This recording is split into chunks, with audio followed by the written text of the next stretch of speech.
বাসর ঘরে ঢুকে দেখি বউ তো নয়, এ যেন কয়লার ড্রাম। অবাক হয়ে আম্মুকে ডেকে বলি, এটা কে? কার সাথে বিয়ে দিয়েছ আমার? কেন করলে এরকম আমার সাথে? আমি কি তোমাদের আপন সন্তান না?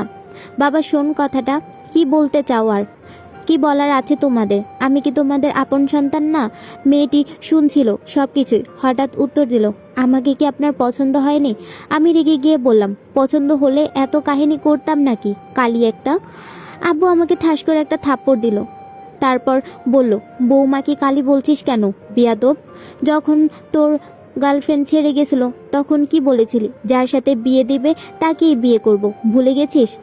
না ভুলিনি, কিন্তু তাই বলে তোমরা এর সাথে বিয়ে দেবে? রেগে গিয়ে রুমে চলে এলাম। মেয়েটিও আসলো। আমি এবার মেয়েটিকে বললাম, বিছানায় তোর জায়গা নেই, আমার আশেপাশেও আসার চেষ্টা করবি না বলে চোখ বন্ধ করলাম। মেয়েটি একটা বালিশ নিয়ে নিচে শুয়ে পড়ল। আমার ঘুম আসছে না। ভাবছি কলেজের সেলফি বয় হয়ে একটা কালীকে বিয়ে করলাম, কলেজের এত সুন্দরী মেয়েদের রিজেক্ট করলাম, তাদের অভিশাপে মনে হয় লেগেছে। একজন বলেছিল তোর কপালে বউ নেই, তবে বউ তো আছে, কালী একটা কয়লার ড্রাম। বন্ধুদেরকে বউ দেখাবো কেমন করে, সবাই তো ঠাট্টা করবে।